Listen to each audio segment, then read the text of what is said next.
예, 안녕하십니까. 예, 반갑습니다. 예, 요번 시리즈 강의는 이제 세 번째죠. 처음에 제가 그 수리경제학도 뭐 깊이 들어가진 않았고, 그래도 기본은, 그 정도는 우리가 알고 들어가면 꼭 필요한 이제 수학 얘기했고, 그 다음에 두 번째 경제 원론 얘기 우리 쭉 했어요. 그래서 이제 경제 원론 하게 된 맨큐나 우리가 이중구 교수님 경제 원론책, 또 삼인공조책, 거기에서 기본적인 거 핵심을 받고, 그 다음에 이제 우리 이제 본격적인 시험 준비하려면 미시, 거시 이제 강론으로 와서 미시경제학, 거시경제학, 그 다음에 국제경제학 쪽 보충해야 되는데, 그래서 이번에는 이제 본격적인 미거시 공부 시작하기 전에 미시경제학의 이제 기본적인 부분, 입문 부분, 여기를 이제 보도록 하려고 합니다.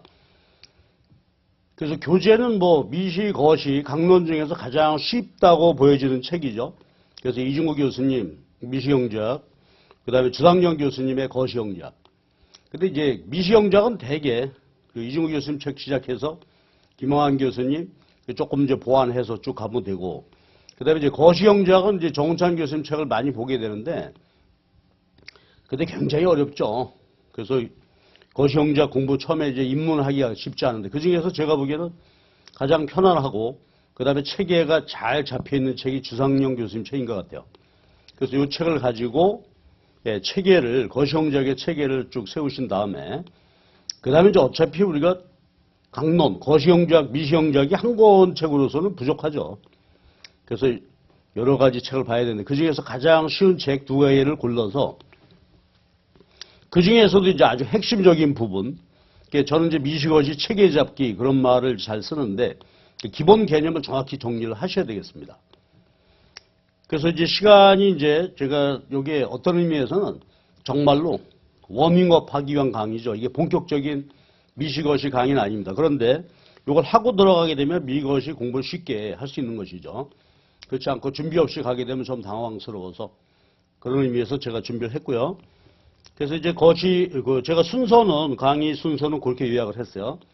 사실 시험 공부해야 되는 분량은 미시 쪽이 훨씬 많은데, 그래도 처음에 체계 잡을 때 있어서는 거시가 조금 할 얘기가 더 많죠.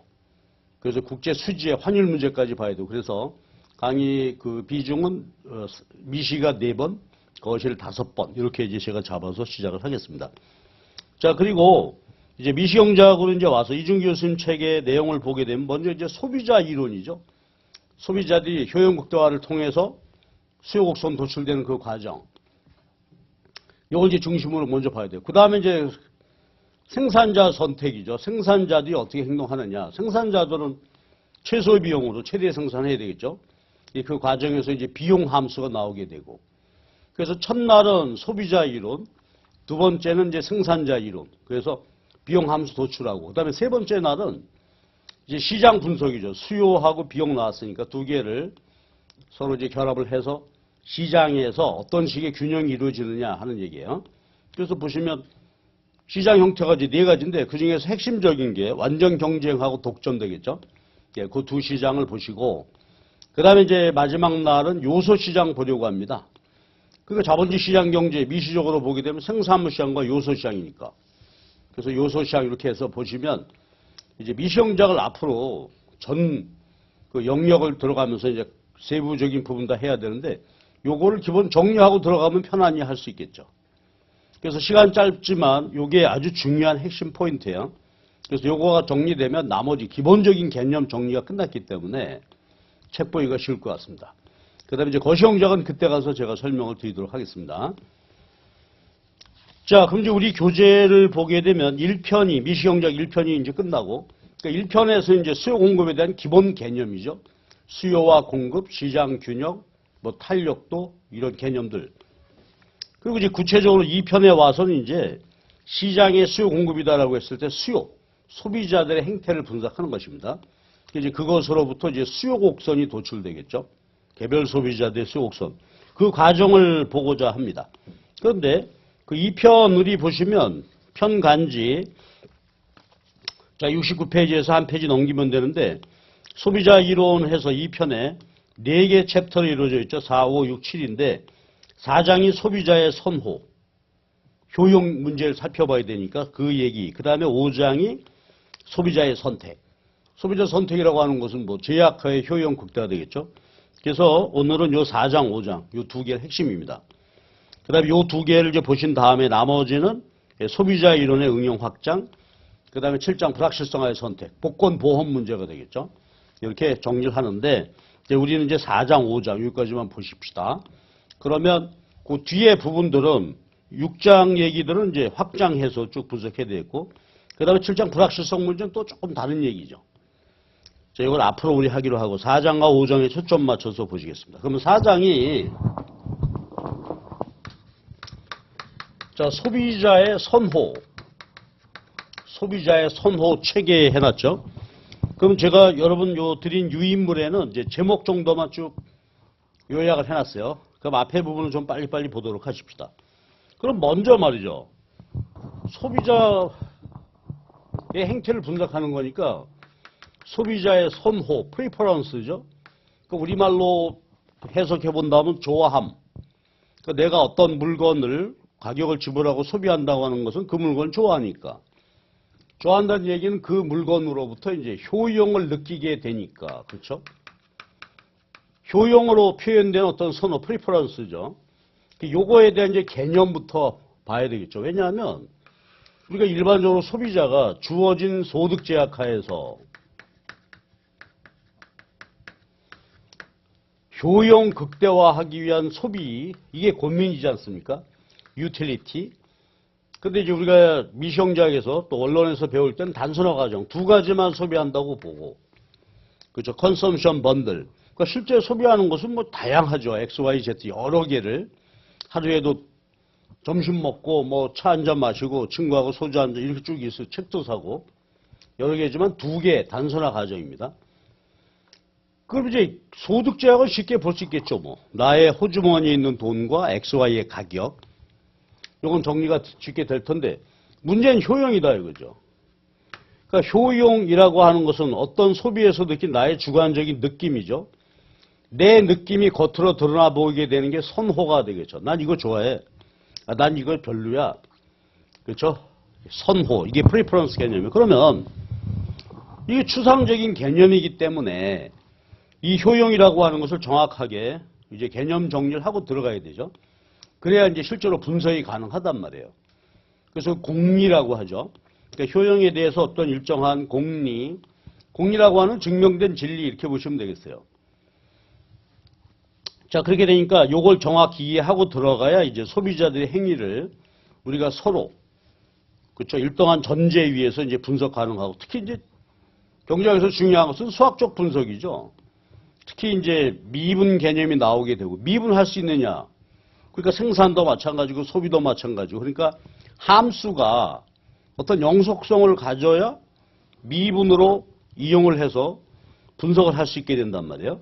왜냐하면 이제 언론에서 우리가 다룬 얘기지만은 경제 분석은 기본적으로 토탈 분석이 아닙니다. 마지널 분석이죠. 한계의 개념이다 이거지. 즉 내가 예를 들어서 친구랑 소주 한 잔 마시는데 야 우리 처음부터 오늘 세 병 마실래? 그렇게 시작하지 않죠. 한 잔 할래? 그래가지고서 하나하나 추가해 가면서 또 나라의 재정 활동도 마찬가지죠. 매년 우리가 흔히 말하는 뭐 이제 제로섬 베이스, 제로 베이스에서 분석한다니까 새로 하나 추가할 때마다 행동이 새롭게 이루어질 때마다 분석이 돼야 돼요. 그게 한계 개념이죠. 근데 한계라는 것은 수학적으로 보면 미분이죠. 그러면 어떤 이제 이슈를 경제 문제를 다룰 때 미분할 수 있어야 한계적인 분석이 가능하다. 근데 미분하려면 함수가 어떤 연속성 조건, 일정한 조건을 만족해야 되죠. 우리가 수학하는 것은 아니지만 그냥 간단하게 개념으로 보실 때. 그래서 수학적으로 분석할 수 있는 어떤 선호에 대한 정확한 정의가 필요합니다. 그래서 그 얘기를 좀 간단하게 보시죠. 그럼 먼저 이제 상품 묶음이란 말 나오죠. 컨섬션 번들. 아까 얘기했듯이 동시에 여러 개 소비하고 있으니까 하나만 소비하는 게 아니잖아요. 밥도 먹고 반찬도 먹고 뭐 이렇게 되니까. 또 책도 사야 되고 강의도 들어야 되고 이게 컨섬션 번들이라고 하죠. 그러니까 여러 개를 동시에 소비한다. 그런 면에서 컨섬션 번들. 그럼 내가 여러 개를 소비한다. 그로부터 느끼는 효용. 이게 주관적인 느낌이란 말이야. 그런데 이제 우리 교재 70페이지 보시면 그림 4의 1에 두 가지만 소비한다. XJ, YJ 단순화 가정이죠. 우리 교재는 쌀과 옷으로 표현되어 있어요. 그래요. 그럼 컨섬션 번들 하게 되면 그림으로 보면 어떻게 돼요? 그 2차 평면 한 점으로 찍혀지겠죠. A라는 번들, B라는 상품 조합. 이제 일상 안에서 이게 상품 조합을 이렇게 그림으로 이제 그릴 것입니다. 그럼 이제 그 다음 바로 이어지는 얘기는 선호 관계죠. 선호 관계는 뭐냐면 거기 지금 이제 소비 번들, 소비 조합 두 개가 주어져 있죠. A점과 B점. 그래서 이제 거기 보면 이제 A점에서는 XJ 5개, YJ 2개, B점은 XJ 3개, YJ 7개인데, 자, 그럼 이제 A와 B야 두 개 소비점이 있는데, 이것에 대해서 이제 효용의 크기, 순서를 알아봐야 되겠죠. 그게 선호 관계입니다. 선호 관계. 그러면, 선호 관계다 하게 되면 거기 그림에 있는 대로 A와 B가 있는데, 너 A가 좋아? B가 좋아? 그랬을 때, 우선, 난 그거 모르지? 그러면 얘기 자체가 성립이 안 되니까, 오케이. 나는 그게 판단할 수 있어. 그럼 이제, 보면, 크게 보면 두 가지로 볼 수 있겠죠. 똑같아. 무차별해. 그러니까 여기서 느끼는 난 똑같이 좋아해. 효용의 크기가 똑같아. 이럴 수도 있겠고요. 아니면, 이런 부호죠. 요렇게. 올록볼록하게 요렇게. 이런 부호를 쓰는데, 이거는 부등호하고는 다른 개념이죠. 요렇게 하게 되면 이거는 이쪽이 크다 작다. 이쪽이 크다 작다인데 요거는 이쪽을 더 좋아한다. 이쪽을 선택했다. 이거보다는 요거는 이쪽에 있는 것보다는 요걸 선택했다. 그런 얘기란 말이에요. 그럼 보세요. 요렇게 했으면 뭐죠? A, B 했을 때 나는 B가 더 좋아. 그런 뜻이고 요거는 A가 더 좋아. 요건 난 똑같아. 그런 얘기예요. 그래서 우선 그 얘기부터 한번 해보자는 말이죠. 선호 체계 거기 유인물 보시면 A하고 B하고 무차별해. 그렇게 말할 수 있죠. 그런데 만약에 이렇게 표기하면 이건 뭐라고요? 나는 A가 B보다 좋아. 그렇죠. 이거보다 좋아. 그래서 요거를 거기 영어로 한번 읽어보실까요? 영어로 뭐라고 되어 있죠? strictly prefer. 그렇죠. strictly. 분명하게 더 좋아한다 이거지. 이걸 우리가 우리말로 할 때 보통 강선호, strong, weak 하는 개념으로 강하게 선호한다. 분명히 B보다 A가 좋다. 그런데 이 부호를 쓰게 되면 어떻게 될까요? 이렇게 해서 이렇게. 그러니까 마치 여기서 같거나 크다 이런 개념이죠. 같거나 작다. 요거는. 그렇죠. A가 B보다 좋긴 좋은데 그렇죠? 뭐 같을 수도 있고 그런 뜻이란 말이에요. 그래서 요걸 우리가 weak preference라고 합니다. 약선호. 그럼 거기 영어로 이제 교수님 책에다 써놓으셨는데, 그렇죠? A를 나는 적어도 B만큼은 좋아해.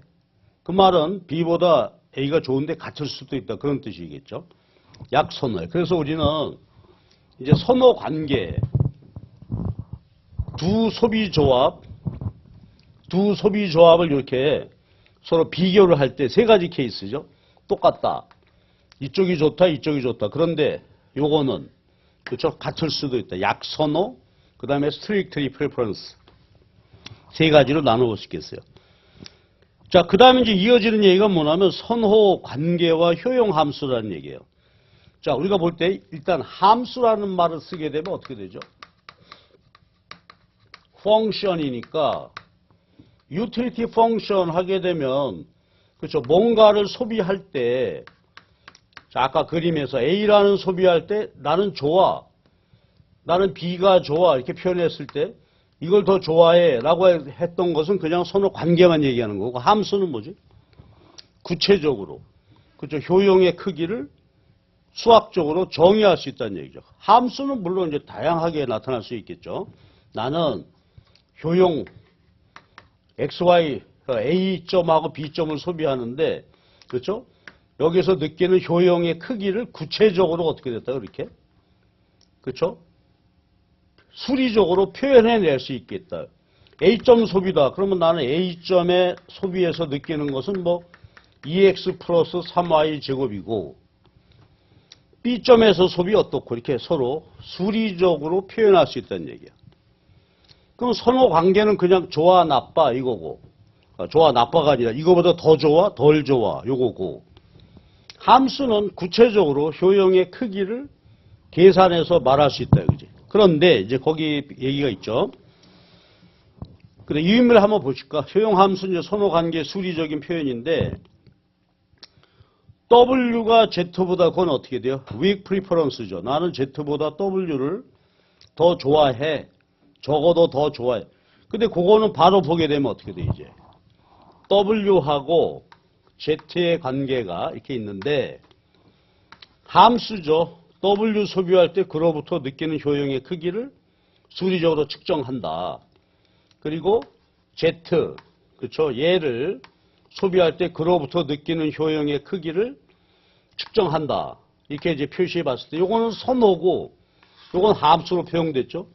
근데 역도 성립한다 이거지. 그러니까 W를 Z보다 좋아한다. 그랬을 때 구체적으로 효용 측정했을 때 유틸리티 W하고 유틸리티 Z가 그렇게 그 역도 성립한다. 나는 A를 B보다 좋아한다. 그러면 A로부터 측정된 효용의 크기가 B로부터 측정된 크기보다 크다. 함수로 정확히 표시할 수 있다. 뭐 이런 소리지. 자, 이것이 이제 효용 함수입니다. 근데 이런 얘기예요. 뭐냐면 나는 이렇게 됐는데 요거를 정확하게 효용 함수로 언제나 표현할 수 있는 것은 아니다. 그렇죠? 근데 문제는 뭐여야 돼요? 효용 함수로 표현할 수 있어야 우리가 분석 가능하다. 그런 뜻이 됩니다. 그래서 선호 체계가 좀 더 엄밀하게 정의된, 수리적으로 정의된 게 함수다. 이렇게 보면 되겠죠? 그럼 이제 어떤 사람이 소비를 하는데 우리는 전제하기를 합리적인 소비자를 전제한단 말이에요. 소비 행위를 하는 데 있어서 뭐가 합리성이냐. 근데 강제적인 개념이라고 보시면 안 되고 자연스럽게 보통 사람은 다 그럴 거다. 그런 전제하에서 이제 합리적인 소비, 선호 체계를 그래서 교수님 쭉 써놓으셨는데 자, 내가 그것도 간단히 요약해놨어요. 뭐냐면 네 가지 공리가 존재합니다. 그래서 거기 제목만 보면 완비성, 이행성, 연소성, 강단조성 요 네 가지가 합리적인 소비자의 선호 체계, 요걸 이제 정의하기 위한 개념들인데요. 그 네 가지 중에서 세 가지 공리, 요 세 가지 공리를 만족할 때 그러한 함수를 연속적인 효용 함수다 이렇게 표현한다 이거죠. 어떤 소비자가 완비성, 이행성, 연속성을 가지면서 소비할 때 이 소비자는 연속적인 효용 함수를 가지고 있다라고 표현해요. 그럼 그것은 굉장히 중요한 겁니다. 함수가 연속적이라고 하는 것은 그림으로 보면은 그렇죠? 만약에 XY 소비하고 효용을 느낀다라고 할 때 곡선이 끊어지는 곳이 있으면 안 된다 이거지. 그렇죠? 끊어지는 곳이 있으면 분석이 불가능해. 왜냐하면 단절되는 구간, 불연속 구간이라고 하죠. 이렇게. 이런 식으로. 끊겨 있게 되면 여기서 여기 사이에서 수리적인 분석이 불가능하게 된단 말이에요. 연속함수다 하게 되면 사실 수학적으로 보게 되면 경제 수학에서 보게 되면 굉장히 복잡한 개념이에요. 이 함수가 일단 연속함수라는 것이 증명이 되어야 그 다음에 이제 얘기가 진행되기 때문에 항상 먼저 시작하는 게 이 함수가 연속성을 갖느냐 그런 건데 우리는 거기까지 신경 쓸 필요가 없어. 왜? 교수님들이 이미 어떻게 돼? 연속함수를 만들어 주고 공부시키는 거니까. 그래서 연속성을 갖는다. 그러면 세 가지 조건을 만족해야 돼요. 완비성, 이행성, 연소성. 그 다음에 네 번째 강단조성은 요거는 그냥 분석의 편의로 얘기하는 분석의 편의라기보다는 이거예요. 강단조성은 뒤에서 다시 하게 얘기했습니다만 많으면 많을수록 좋다 이거지. 소비량이 많으면 그로부터 느끼는 효용의 크기도 크다라는 거예요. 너무나 그냥 상식적인 것이죠. 근데 꼭 그렇지 않을 수도 있어요. 여러분 비재화라는 말 혹시 들어봤어요? 우리가 이래 재화와 비재화. 재화를 보통 good 그래요 영어로. 비재화는 bad이야. good. 요건 우리가 소비할 때 플러스 효용을 느끼는 거예요. 비재화는 마이너스 효용을 느끼는 거예요. 그러니까 이런 얘기야. 친구랑 소주 마실 때 아 즐겁게 잘 마셨어요. 내 주저앉고 잘 마시면 나한테 굿이야. 근데 과음했어. 그러면 어떻게 되죠? 그 다음날 못 일어난다. 학교 못 갔다. 이게 배드가 된단 말이에요. 마이너스 효용을 주는 것은 배드야. 그러니까 어때요? 강단조성 조건을 만족하지 않아요. 더 소주를 너무 많이 마시게 되면 효용이 오히려 어떻게 돼요? 감소하게 되는 거니까. 근데 그 예외적인 게 있는데 보통은 그냥 어떻게 하죠? 우리가 그렇게 바보가 아니니까 소비량이 증가하게 되면 효용도 커지게 된다. 예, 그런 정도로 이해하시면 되겠어요. 자, 그럼 다시 한번. 합리적인 소비자는 소비에 있어서 세 가지 공리를 만족해야 되고 그 다음에 나머지 일반적인 그냥 상황 인식은 강단조성 이렇게 보시면 돼요. 그래야 연속함수다. 자, 그럼 보실까요? 그럼 이제 우리 교재를 한번 보시면 72페이지에 완비성, 이행성, 연속성. 완비성은 이런 거예요. 거기 보시면 우리에게 물어봐요. 누가? 야, 너 A가 좋냐? B가 좋냐? 그렇게 말할 때 아까처럼 이렇게 말할 수 있어야 돼요. 난 이게 좋아. 무차별해.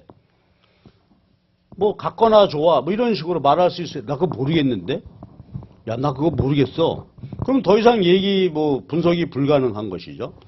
첫 번째가 이제 완비성이야. 그렇게 해서 선호를 자기가 표현할 수 있어야 돼요. 그 다음에 이행성은요. 이런 얘기예요.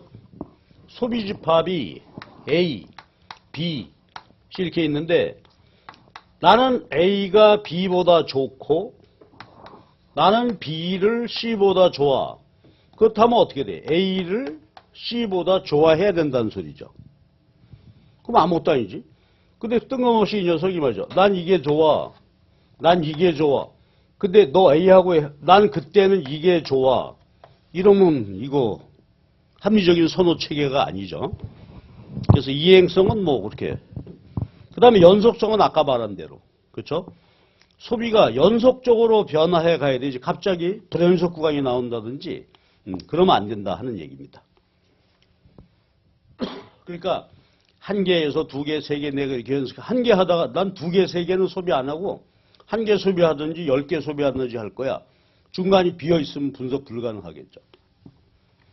그리고 이제 아까 얘기했던 대로 그 강단조성 얘기는 이제 요 세 가지 그거 하고 그래서 우리 교재를 보기엔 75페이지 얘기죠. 그래서 세 가지를 만족하면 연속적인 효용함수가 되는 거고 강단조성 조건은 다다익선 많으면 좋을 거 아니냐 일반적으로. 예, 근데 요거는 뭐 그냥 상식으로 덧붙이는 그런 얘기가 되는데 아까 배드 같은 경우는 오히려 이 강단조성 조건을 만족하지 않을 수도 있다. 그런 얘기입니다. 자, 그래서 이제 그렇게 됐고 그 다음에 이제 두 번째 4장의 2절의 두 번째 4장의 두 번째 주제는 이제 구체적인 효용 함수라는 걸 한번 얘기해 보자.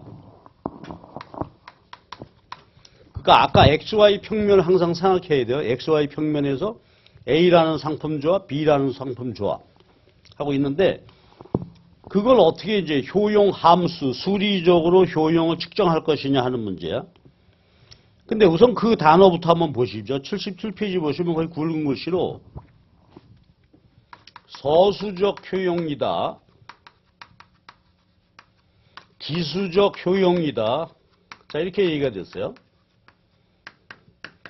서수적 효용은 이제 오디널, 기수적 효용은 카드 이렇게 말하는데 기수적 효용은 그 효용의 크기를 마치 길이나 무게에 달듯이 측정 가능하다고는 이야기예요. 측정할 수 있다는 얘기고 서수적 효용은 아예 측정은 못한다. 순서만 매길 수 있다.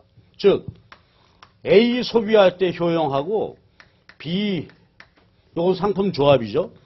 B 소비할 때 효용하고 이게 좋다, 싫다, 비슷하다. 싫다라는 말은 빼고 이걸 더 좋아한다, 이걸 더 좋아한다, 무차별하다. 말할 수 있을 뿐이죠. 요때 효용은 10이고 요때 11.5야. 이런 식으로는 못한다. 그게 서수적 효용이에요. 기수적 효용은 그렇게 할 수 있다. 그런 전제하에서 분석해보자 하는 얘기죠. 그래서 이제 우리 경제 이론으로 보게 되면 기수적 효용을 이렇게 측정 가능하다라고 보고 이제 이론이 성립했던 게 한계 효용 이론이죠. 예? 그러니까 한계 효용 이론은 1860년에 등장한 그런 이론입니다. 그러면 국부론이 1776년에 나왔죠. 그러니까 자본주의 경제 분석하기 위한 이제 기본적인 이론 출발은 아담 스미스 국부론으로부터 시작인데 한계 효용 이론이 1860년대에 출현했단 말이에요. 그러면 근 100년간 어떻게 돼요? 소비자 이론이 없었어요. 경제 원론에서 여러분 한번 봤을 거예요. 소비자 이론이 최초 등장을 했는데 체계적으로 이 한계 효용 이론에서는 효용의 크기를 이렇게 측정 가능하다고 하고 분석을 했던 거예요. 그러니까 이제 효용 함수 미분에서 뭐 한계 효용이라는 것도 구하고, 근데 이 효용 함수라고 하는 것이 객관적으로 설득력을 갖기가 쉽지 않죠. 사람마다 다르고 또 똑같은 사람에게도 시시각각 변화하고 크기를 구체적으로 측정한다는 것이 곤란해. 그래서 이게 이제 한 40, 50년 지나서 1920년대에 등장한 게 이게 무차별 곡선 이론이죠. 인디퍼런스 커브, 무차별 곡선 이론이다. 근데 지금 이제 그 소비자 분석의 대표 이론은 무차별 이론입니다. 근데 무차별 이론에서는 크기가 얼마인지 알 필요는 없고, 다만 이쪽이 더 좋다, 나쁘다, 이쪽이 효용이 더 크다, 작다, 구체적으로 얼마나 크냐, 그건 얘기 안 해도 된다. 그래서 책에 거기 써 있는 게 그런 얘기예요. 76페이지를 보면 거기 4의 1식이 있죠. 그 페이지 맨 밑에. 그러니까 A의 효용은 5, B의 효용은 15다. 이게 쓰니까 3배가 좋다, B 소비하는 것이. 근데 4의 2식은 보면 어때요? A 소비할 때가 72 효용이고 B 소비할 때 73이다. 자, 이렇게 됐는데 크기는 중요하지 않다 이거지. 그러니까 4의 1시계에서는 B를 3배 더 좋아하는 것이고 4의 2시계에서는 1만큼만 좋아하는 것이. 그런데 크기는 상관없고 뭐. 그렇죠. 하여튼 이쪽이 더 좋다 나쁘다. 효용의 크기가 10배가 좋아. 그런 건 의미 없고 그냥 더 좋다 나쁘다만 인식할 수 있으면 되겠다. 그 얘기가 되겠습니다. 자, 그래서 이제 읽을 거리가 78페이지. 요거 재밌습니다. 한번 쭉 읽어보시고요. 그러면 이제 구체적으로 서술적 효용에 대한 얘기를 조금 더 해보자 이거지. 그러면 그 그림은 뭐냐 하면 이런 얘기입니다. 지금 우리들이 서로 X와 Y를 소비하고 있다. 그리고 2차원 평면 위에서 보면 X, Y죠. 그러니까 여기가 원점이에요. 그러니까 예를 들어서 뭐 X를 2개 소비하고 Y를 3개 소비했다. 이렇게 좌표점이야. 그럼 이제 우리가 머릿속으로 상상해 보는 거예요. 3차원 공간을 생각해 보시면 수직거리죠, 이렇게. 그러면 이제 2개, 3개 할 때 느끼는 효용. 원점에선 효용 제로겠죠. 아무 소비 안 했으니까. 그럼 이쪽으로 소비를 동시에 늘려나간다. 그럼 효용이 점점 어떻게 됐어요? 커지겠죠. 그러니까 예를 들어서 우리가 여기서 이제 여기 바닥이라고 하면 바닥에서 관악산 올라간다고 생각해 보죠. 관악산 정상이에요. 올라간다. 그러면 X, Y가 동시에 쭉 커지게 되는 거죠. 커지면서 산의 높이가 점점 이렇게 높아지니까 그림으로 보면 이렇게 높아져요. 그걸 그림으로 그려놓은 것이죠. 그래서 그게 효용 공면이다 이거지. 자, 이해할 수 있겠죠? 머릿속으로. 그러니까 우리 교실 같은데 이 바닥이 2차원 평면이고 XY축 가는데 이 교실의 높이, 그렇죠? 높이가 효용을 보여주는 걸로. 그러면 요거를 이제 3차원 평면으로 그림을 보여줄 수가 없으니까 보세요. 자, 여기로 시작해서 이제 관악산 정상으로 올라가는데 X, Y다. 효용의 크기가 이쪽으로 가면 갈수록 점점 높아지겠죠. 그러니까 산이라고 생각하면 돼요. 여기 관악산 정상이죠. 그럼 이거를 정상 위에서 바라보고 쭉 그려놓으면 요게 등고선이지 않습니까? 그러니까 이게 무차별 지도다 이거예요. 그러니까 보세요. 자, 여기서 출발해서 요만큼 왔어요. 요때 산의 높이. 그럼 요 높이와 동일한 높이를 갖는 등고선이 쫙 있겠죠. 그 다음에 조금 더 올라갔어요. 요거와 동일한 높이, 등고선, 이 뜻이 정상입니다. 소비 마찬가지죠. 소비. 예를 들어서 두 개 소비했어요. 이때 느끼는 효용. 근데 요때 두 개 소비할 때와 느끼는 동일한 효용을 갖는 소비점들이 쫙 있겠죠, 이렇게. 그럼 예를 들어서 3개 늘리면 그만큼 효용이 높아졌겠죠. 이런 식이란 말이에요. 쭉 올라가면서. 그래서 그걸 그림으로 그려놓으신 게 4-4 그림입니다. 81페이지에. 그러니까 그렇게 소비점에 따라서 쭉 효용이 크게 높아지는데 높이를 무시하고 위에서 찍어 눌러본 게 무차별 지도다 이거지. 그렇죠?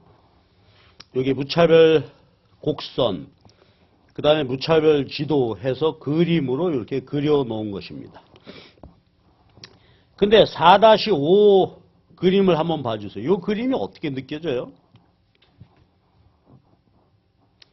자, 빨갛게 그려진 것은 산으로 올라가는데 올라갈수록 어떻게 됐죠? 자, 정상을 향해서 쭉 올라갈 때 산의 높이가 높아지는 정도가 점점 어떻게 돼요? 작아지고 있고. 그 다음에 파란 효용 곡면은 올라가면 올라갈수록 점점 더 가팔라지는 거죠. 높이가 더 빠르게 증가하고 있단 말이에요. 자, 그런 것입니다. 그런 걸 보여주고 있고, 그 다음에 내일 우리가 생산 함수에서 볼 건데, 우리 페이지 240페이지 한번 보고 올까요? 240페이지 한번 봐주세요. 이것도 똑같은 개념입니다.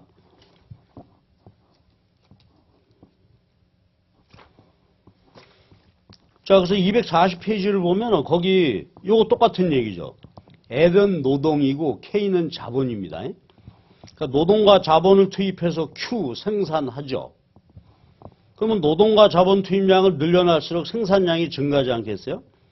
이건 좀 더 구체적이죠. 이건 생산량이니까 어때요? 10개, 20개, 30개 계산할 수 있겠지. 근데 맨 왼쪽 그림은 어떻게 되죠?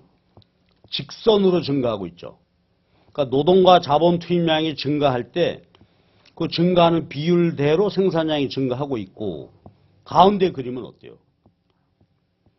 10개, 20개, 30개인데 높이는 10개, 20개, 30개 증가하는데 이렇게 올라갈수록 기울기가 점점 완만해지고 있으니까 이건 뭘 말이지? 자, 생산량을 2배, 3배 늘릴 때 요소 투입량은 2배 이상, 3배 이상으로 늘려야 된다는 소리가 되겠죠. 그 그림은. 근데 맨 오른쪽은 어때요? 요거는 생산량이 2배, 3배 증가하는데 요소 투입량은 그렇게 증가할 필요가 없죠. 2배 이하, 3배 이하로 투입해도 생산량은 2배, 3배 증가하는. 그러니까 곡면이 옆에서 볼 때 산에 올라가는데 직선으로 올라가지. 이쪽으로 갈 때 일정하게 증가하고 이쪽으로 쭉 갈 때 이렇게 간다는 얘기는 뭐지? 그렇죠. 똑같이 요소 투입할 때 증가하는 생산량이 점점 빨라진다는 소리고, 이렇게 곡면이 이렇게 옆에서 볼 때 곡면이 이렇게 졌다는 얘기는 요소를 늘릴 때 증가하는 생산량이 점점 줄어든다는 소리가 되는 거죠. 그게 효용 곡면이 그런데, 근데 우리는 사실 요거 그냥 개념만 이해하시면 되고, 요게 우리 시험에 다뤄지거나 그러진 않아. 이런 것까지 분석하게 되면 이제 미시형작의 박사과정 뭐 이런 데서는 이제 수학적으로 분석하고 하지만 우리는 그럴 수 있겠다. 그런 개념 정도만 보시면 되겠어요. 그래서 무차별 지도, 자, 다시 돌아오셨고요. 그럼 이제 됐습니다. 보세요. 효용 함수라고, 효용이라고 하는 것을 그림으로 보면 이런 개념이란 말이죠. 컨섬션 번들 2개를 소비하고 있고, 이 소비 조합은 뭐 마음대로 변화하는 것이지. 그때 느끼는 효용. 그것의 이제 추상적인 개념인데, 이거를 이제 그림으로 표시한다. 그게 무차별 곡선 지도입니다. 그럼 이제 구체적으로 무차별 곡선에 대한 인디퍼런스 커브에 대한 얘기를 이제 해야 되겠죠. 그래서 무차별 곡선 추상적인 개념이란 말이에요. 그렇죠. 머릿속에 그림인 것이죠. 그래서 동일한 효용을 나타내는 소비점들을 그림으로 그린 것이다. 그래서 우리 이제 무차별 곡선 가지고 분석해야 되는데, 자, 여러분 드린 유인물 3페이지 한번 보십시다. 기본 성격. 교재에 있는 건 내가 그대로 카피했어요. 5가지 성격을 가져야 돼요. 첫 번째는 아까 봤죠. 일상 안의 모든 점은 그것을 지나는 하나의 무차별 곡선을 갖는다. 그 말은 말이죠. 아까 보세요. XY 평면인데 어느 한 점, 컨섬션 범들 여기다 그랬을 때 반드시 요 점을 지나는 하나의 무차별 곡선이 있어야 된다 이거지. 그러니까 아까 한 말로 해보면 이게 뭐가 되는 거예요? 그렇죠? 이게 완비성 공리죠. 즉 어느 한 소비점에 대해서 나는 요것의 효용 수준을 그림으로 나타낼 수 있다. 즉 요 소비점을 A라고 할 때 상품점 요거하고 이거하고 나는 무차별하다고 느끼고 이 점 무차별하다고 느끼고 이 점 D점 이건 효용이 더 높고 이 점 요거는 효용이 더 낮고 이렇게 그렇죠? 무차별 곡선을 어느 한 점에 무차별 곡선을 그릴 수 있다는 얘기는 자기가 효용의 순서 서열을 자기가 매길 수 있다 그 소리가 되겠죠. 두 번째 우하향합니다. 요거는 뭐 직관적이죠. 우하향한다 그 말은 동일한 효용이니까 x를 늘리면 y를 줄여야 되고 x를 줄이면 y를 늘려야 되겠죠. 그렇죠? 강단조성. 많으면 많을수록 효용이 더 커진다. 그러니까 하나가 증가하면 다른 하나는 줄어야 효용이 똑같아지겠죠. 그 다음에 무차별 곡선이 여러 개가 있는데 원점에서 멀수록 효용의 크기가 더 크겠죠. 이런 무차별 곡선이 있고 이런 무차별 곡선인데 요 무차별 곡선 상의 소비점들 효용은 요 무차별 곡선상 소비점 효용보다 높을 거다. 증명은 간단하죠. 왜? 자, 원점에서 이렇게 보조선 그려보면 이 소비점이 이 소비량 많죠. 그러니까 요거보다 요거 효용이 높을 거예요. 그렇게 해서 증명 끝이다 이거지. 강단조. 많을수록 좋다. 그 다음에 이제 네 번째는 교차하면 안 되겠죠. 이것도 직관적이네요. 교차한다. 이거지.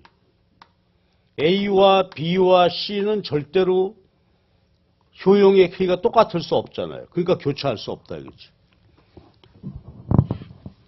이것도 이제 이행성 공리 뭐 이렇게 되겠고요. 그 다음에 이제 다섯 번째, 요게 중요하죠. 볼록성 가정입니다.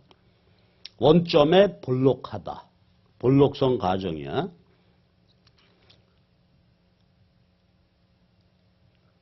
자, 그럼 이제 볼록성이라고 하는 것이 뭐냐? 이거 이제 그림으로 이해하는 게 중요한데, 우리 교재를 보시면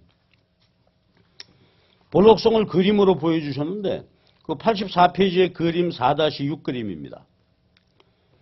요 그림 보시고, 그 다음에 오른쪽 페이지에 4-7 그림을 보면 경제학에서 볼록성, 컨벡스하다는 것은 굉장히 중요한데요. 자, 무차별곡선 이렇게 보세요. 이렇게 있다고 보자고. 이렇게 생겨야 돼. 이게 볼록성이란 말이에요. 뭐냐 하면 이제 XY를 소비하는데요. 두 점이죠. 두 점 이렇게 있어요. 그럼 이제 그림으로 보면 볼록하다 그러면 얘가 원점 쪽으로 배를 내밀고 있어야 된다. 그 소리인데, 자, 이게 수리적으로 보면 이런 얘기 보세요. 두 점을 연결했죠. 그럼 요 파란 점들은 뭐죠? 요 두 점의 가중평균한 점들이죠. 좀 이따 이제 보면 되고. 가중평균이에요. 그러면 두 점을 연결한 직선, 요 직선상의 효용이 요 두 점의 효용보다 어때요? 높아지게 되죠. 그러니까 보세요. 요 노란 무차별 곡선상에 두 점이 있는데 요 점을 두 선으로 연결해. 직선. 그럼 요 직선상의 효용이 요 두 점, 요것의 효용보다 높다. 이걸 우리가 볼록하다고 표현해요. 볼록성. 근데 얘는 어때요, 여러분? 두 점이 있고요. 요것의 가중평균.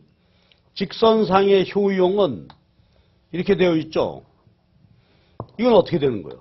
볼록하지 않죠. 오히려 이게 효용이 더 크지. 요 효용이 더 작은 상태가 되는 거죠. 그러니까 요게 볼록하다. 요건 오목하다라고 표현해. 컨벡스, 콘케이브 뭐 이렇게 얘기하는데. 그래서 볼록하다는 것은 자 보세요. 그림을 그렸을 때 두 점을 연결한 직선상의 효용이 두 점 효용보다 더 높다. 볼록하다. 그리고 그림의 모양을 보면 원점에 볼록하다. 이쪽으로 배를 내밀고 있다. 그래야 요 상황이 성립하겠지. 그래서 제가 거기 교재에다가 유인물 해놨어요. 볼록성이라는 것은 그런 것이다. 그리고 그림 4-67 봅시다. 그러는데 그 선형의 가중평균입니다. A점하고 B점 K로 가중평균한 거. K는 0서부터 1 사이 값을 가질 수 있고 그랬을 때 2점이 나오게 되는데 2점의 효용이 A나 B보다 효용이 더 높다.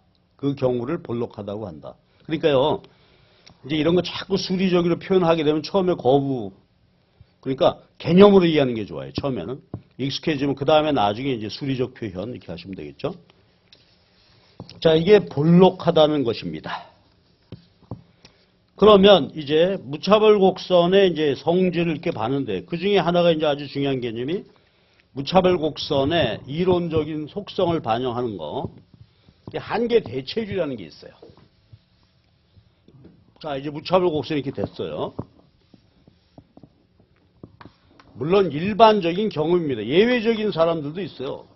그렇지만 이제 일반적으로 원점에 볼록하고 겹치고 교차하지 않고 원점에서 멀리 있을수록 효용이 높고 자 이렇게. 근데 이제 무차별 이론의 핵심 개념이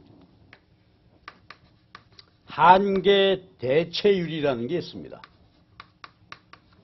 한계 대체율. 자, 영어로 marginal rate of substitution이죠. 그 86페이지 그림 바로 밑에 줄에 한계 대체율.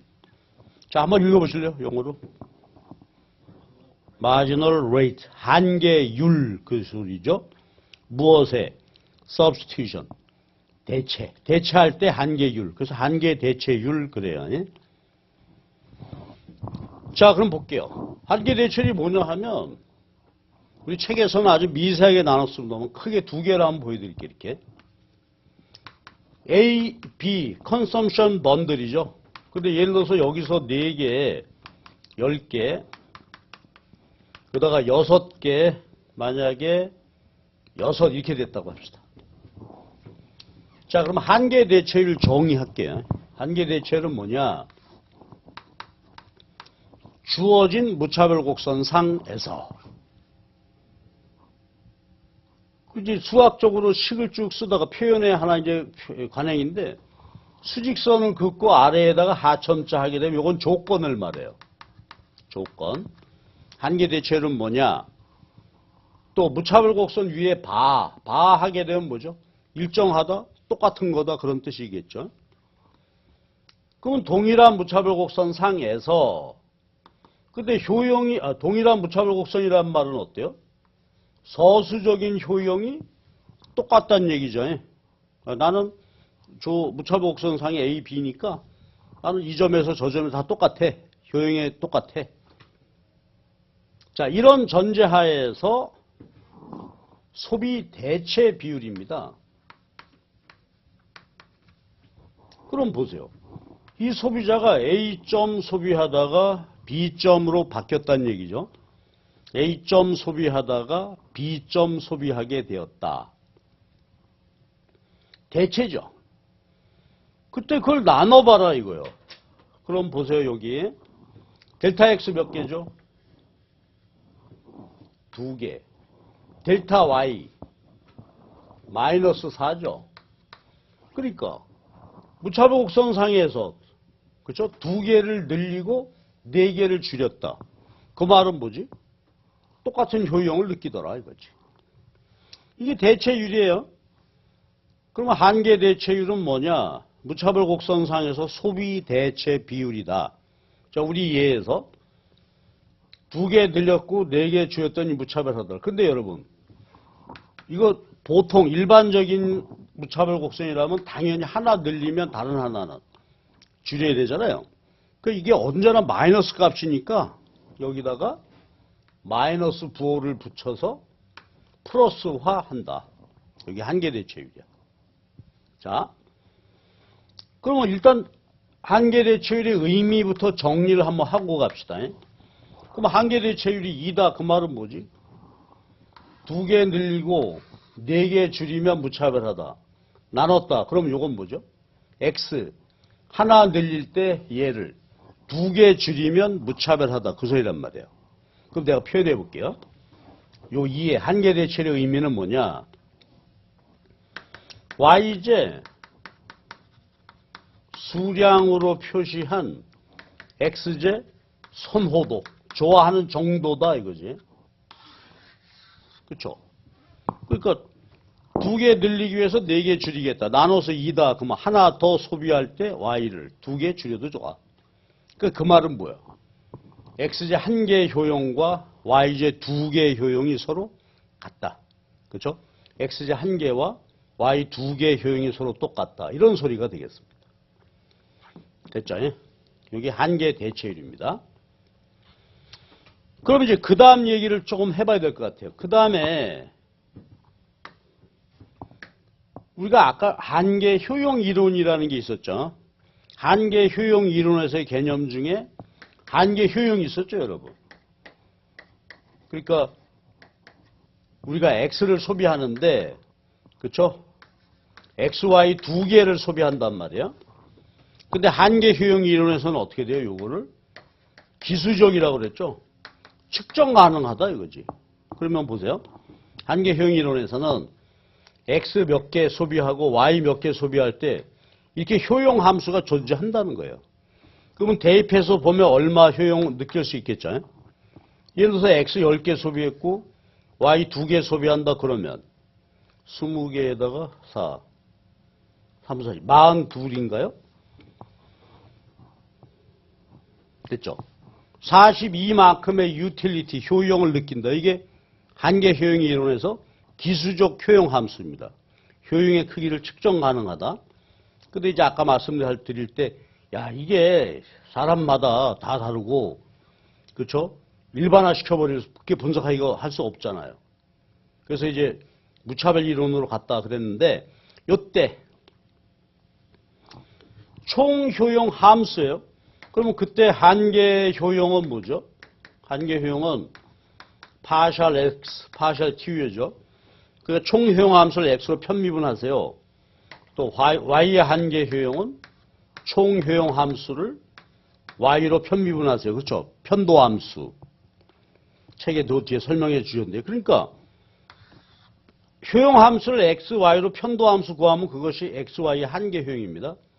그럼 여기서는 의미만 한번 봅시다. 의미는 뭐지, 여기가? 저 미분의 의미는, 자, 독립변수가 한 단위 변화할 때 종속변수 변동 분이죠. 그러니까 x를 하나 더 추가 소비할 때 증가한 총 효용의 크기란 말이야. 다시 한번 해볼게요. 한계 효용의 의미는 뭐냐? x를 하나 추가 소비할 때 증가한 총 효용입니다. 그렇죠? y는 yj 하나 추가 소비할 때 증가한 총 효용의 크기가 되겠죠. 그리고 그건 이제 미분법에 의해서 구한다. 자, 이것이 우리가 알고 있는 사실이에요. 자, 요거. 자, 그럼 이쪽으로 와봅시다. 내가 바로 써볼게요. 한계 대체율이 요거라면 요거는, 그쵸? y 한계 효용을 x 한계 효용으로 나눈 것과 같습니다. 그러니까 정의로 해석해 보면 돼. by definition. 요게 한계 대체율의 정의다. 그러면 요거 당연히 성립할 거다. 왜냐 하면 보세요. 델타 x 곱하기 거꾸로 미안합니다. yx가 돼야 되죠. 자, y 분모 분자를 바뀌어야 돼. 자, 다시. 여기다 얘를 곱해요. 그럼 뭐가 되죠? x 소비량 2개 늘렸는데 요거는 한 개 추가 소비할 때 증가한 효용이잖아요. 그럼 2개 곱하면 뭐가 되겠어? x 2개 늘릴 때 증가한 총 효용 되겠죠. 요 곱하면 뭐가 되지? 4개 줄였죠? y 한 개 효용은 한 개 소비할 때 변화하는 효용의 크기니까 요거 2개 곱하면 어떻게 돼요? 4개 줄일 때 줄어드는 총 효용이 되겠죠. 그럼 결론은 봐봐. 2개 늘리고 4개 줄였을 때 효용이 변함이 없다면 요거 곱한 것과 요거 곱한 것의 크기는 서로 같아져야 되니까 by definition 요게 성립한단 말이에요. 그쵸? 그리고 마지막 하나, 그림이 중요한데, 여러분, 그림으로 보면 말이요. 한계 대체는 뭐가 될까? 두 점의 기울기가 된단 말이에요. 탄젠트 알파가. 바로 한계 대체이죠. 왜냐하면, 높이가 델타 y죠, 지금. 밑변이 델타 x잖아요. 그럼 이게 높이 나누기 밑변이 되니까, 요 두 점 사이의 기울기가 한계 대체율이 되는 거예요. 됐죠? 그래서 이제 무차별 이론 개념의 핵심이 요건데, 자, 한 번만 정리하고 갈까요? 한계 대체율 영어로 뭐라고요? marginal rate of substitution. 한계 대체율이고, 정의는 동일한 무차별 곡선상에서의 소비 대체 비율이다. 의미는 x제 선호도이고, 그 다음에 이게 정의라면 요 비율이 성립하게 되고요. 그 다음에 그림으로 보면 무차별 곡선의 기울기 절대치가 한계 대체율이다. 자, 이런 말이 되겠습니다.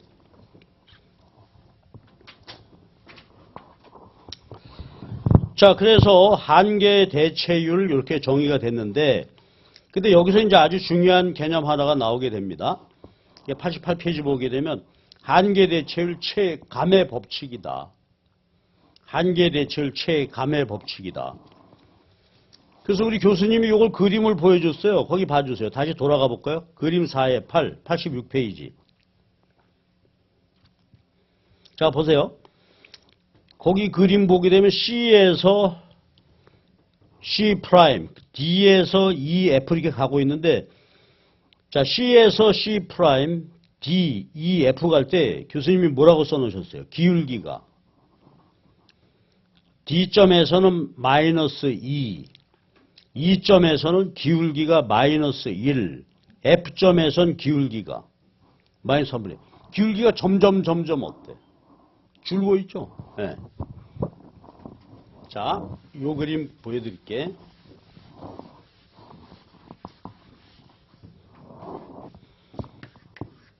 이렇게 가는데, 자, 요거를 말이죠. 우리는 지금 2개 늘리고 4개를 줄였다. 근데 요걸 좁혀보자고.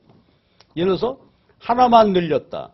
아니면 반 개, 아니면 0.1 늘렸다. 그럼 좁혀지게 되면 이제 한 점의 개념으로 볼 수 있겠죠. 그럼 요 점에서의 기울기가 이 점에서의 한계 대체율이다 이거지.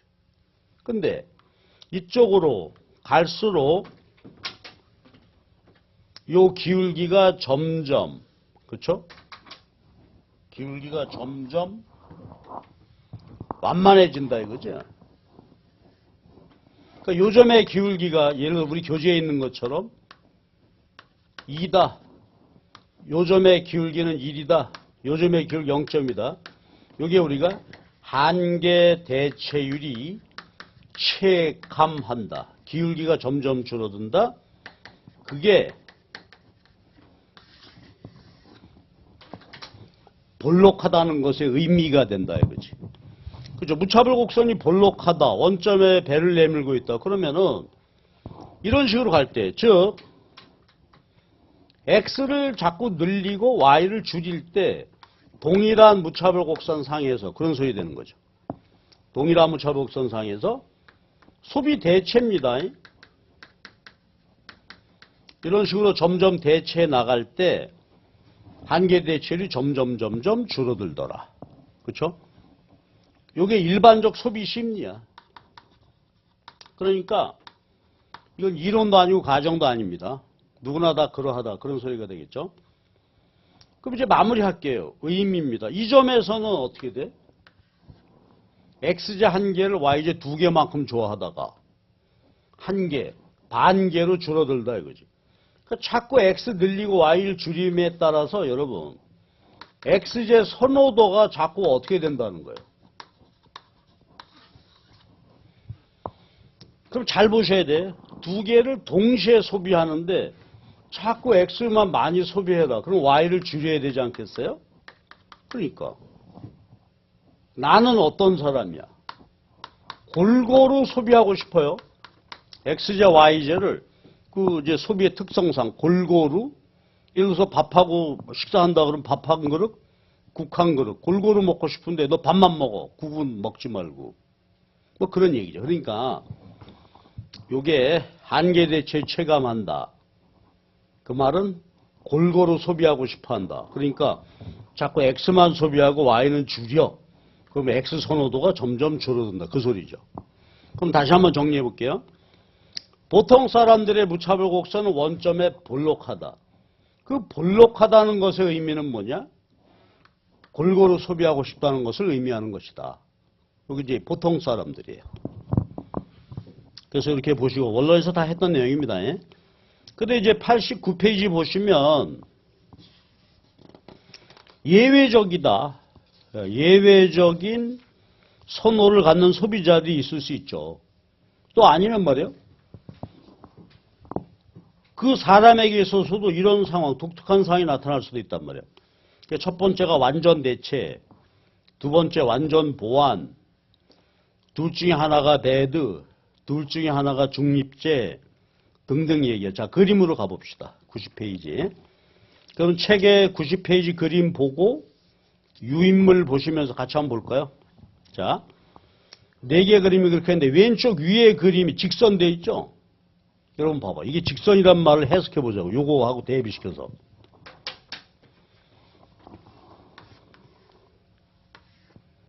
XY에 대한 무차별 곡선이 직선이래요. 그럼 요거 기울기죠. 어떤 점이 기울. 근데 X를 늘리고 Y를 줄여도 아까하고 달리 어때? MRS가. 일정하죠? 그러니까 완전 대체다 이거지. 그럼 요것의 의미는 야, 너 자꾸 X만 해. Y는 소비하지 마. 그래도 나는 괜찮다 이거예요. 그렇죠? 아주 쉽게 얘기해가지고 국 한 그릇, 밥 한 그릇인데 보통의 경우라면 어떻게 돼요? 야, 너 밥만 더 먹어. 나 그거 싫어. 국이 필요해. 근데 얘는 어때? 아무래도 상관없죠. 1대1 비율로 바꿔주기만 하면 나는 아무 상관없다. 그런 사람. 완전 대체. 그 다음에 그 위에 오른쪽 그림은 무차별 곡선이 L자로 돼 있죠. 얘는 완전 보완제입니다. 그렇죠? 완전 보완. 꼭지점 비율대로 소비하기를 원한다. 그리고 거기 그대로 교재 한번 보시면 I점에서 하나하나 소비인데 J점에서 X 3개, X 2개 더 늘려도 어때? 효용에는 아무 변함이 없는 거죠. 그러니까 이 사람은 1대1 교환 비율대로 나는 소비하겠다. 그런 경우가 이제 L자형의 무차별 곡선 앞으로 많이 나오게 돼요. 그 다음에 세 번째 왼쪽 아래 보면 보세요. 얘가 우상향해. 무차별 곡선이. 그럼 이거 재밌잖아. 보세요. 두 재화 소비가 동시에 증가해야 무차별이야. 이럴 수가 있나요? 두 개를 동시에 소비량을 늘렸는데 무차별하다고? 네. 이 경우가 둘 중에 하나가 아까 나왔던 배드예요. 배드가 뭐였죠? 아까 우리? 그렇죠. 효용이 마이너스인 것입니다. 마이너스 효용을 느끼는 한계 효용이 마이너스가 되는 게 배드인데 보세요. 그러니까 예를 들어서 이게 이제 우리 집안에 꼬맹이들 보면 약 먹일 때 엄마들이 약 애들이 안 먹으려고 하니까 뭐라 그래요? 사탕 줄게. 그치? 그러면 약을 한 번 먹이기 위해서 사탕 줄게. 그럼 이 꼬맹이 입장에서 뭐지? 네, 나는 약 먹으면 마이너스 효용이에요. 먹기 싫어. 그래, 좋아. 그럼 뭐 사탕 주니까 그럼 내가 먹어드릴게, 엄마. 나는 어때요? 무차별이야. 엄마를 위해서 먹어주는 거예요, 그냥. 그러니까 둘 중에 하나가 배드일 때 이렇게 되는 거예요. 근데 우리 성인들도 그렇잖아요. 어제 저녁에 술을 너무 많이 마십니다. 그럼 뭐 아침에 어떻게 돼요? 뭐 해장국 먹고 아니면 또 뭐 약 먹고 그렇게 되죠. 그래서 그 경우에 술이 배드가 되고 약이 플러스 효용을 주는 재화가 되는 것입니다. 그래서 무차별 곡선이 우상향할 때는 둘 중에 하나가 배드가 되는 거예요. 근데 여기도 이제 복잡한 얘기가 숨어 있어요. 하되 이렇게 되느냐에 따라서 어느 쪽이 배드냐 그런 거 있는데 이건 나중에 우리 이제 보기로 하고요. 일단 이렇게. 그 다음에 또 하나는 수직선이거나 수평선일 수가 있어요. 수직선, 요건 뭘까요? 그대로 해석해보면 거기 있는 대로 R에서 S예요. X 소비량은 그대로 똑같은데 Y 소비량은 증가했어요. 그래도 뭐야? 무차별이죠. 그러면 YJ 소비량이 증가해도 무차별하다. 그 말은 YJ는 나한테 아무 의미가 없는 거죠. 이걸 우리가 중립제라 그래요. 중립제. 그럼 예를 들어서 이런 거 있을 수 있어요. 이게 X 소주, Y가 담배. 그런데 이런 분은 어떤 분이지 이거? 그렇죠. 이 사람에게 X 소주는 뭐 마시면 나한테 플러스 효용을 주는 거예요. 효용이 증가하지만 얘는 있으나 없으나 그래요. 담배 안 피우는 사람입니다. 그렇죠. 비흡연자는 안 펴도 그만이고 많이 있어도 나는 관심이 없어 얘는. 이런 경우가 중립제가 되겠습니다. 효용을 느끼지 못하죠. 그래서 한계 효용이 제로다 그래. 근데 이제 책에는 없지만 수평성 그려놓으면 어떻게 되지 얘는?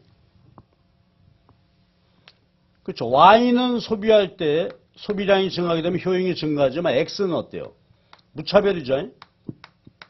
그러니까 이때는 X제가 중립제가 되는 거고 효용을 못 느끼는.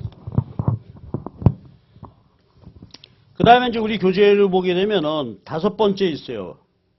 그래서 이 인물 한번 봅시다. 5번째, 그 밖의 경우. 그러니까 소비자가 예외적인 선호 갖는 경우가 있을 수 있는데 우리 교재 페이지로 92페이지입니다. 그 밖의 경우다 하는 말은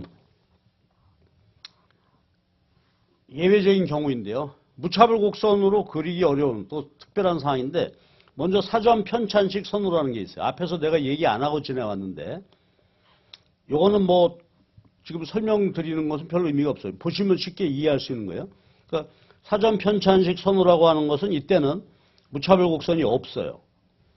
그런 사람이고 또 어떨 땐 욕망의 포화점이라는 게 있어요. 아까 우리가 관악산 정상 얘기했죠. 여기는 최고봉이죠. 그런 점을 머릿속으로 한번 생각해 보자고. 소비에 있어서 그럼 무차별 지도가 이렇게 되어 있는 거죠. 그렇죠? 예. 그러니까 여기까지 올라가면 더 이상 효용 증가하지 않고 자 보세요. XY 소비량이 증가하면 오히려 효용이 어떻게 되고 있어요? 줄어들고 있는 것이죠. 그러니까 여기가 욕망의 포화점이라 그래. XY 마음대로 소비하세요라고 할 때 나 여기까지 더 이상 소비해라. 그럼 난 오히려 안 좋아. 그 다음 보세요. 이 점에서는 어떻게 되는 거예요? 이 점에서는 아까 얘기했던 대로 강단조성 이런 게 성립하지 않죠. 그럼 여기서는 어느 방향으로 가든지 효용이 다 어때? 줄어들게 되는 거죠. 그렇죠? 자, 그러니까 요거는 예외적인 그런 상황. 욕망의 포화점은 그러니까 어느 점으로 가든지 무조건 효용이 줄어드는 거야. 그렇죠? 예?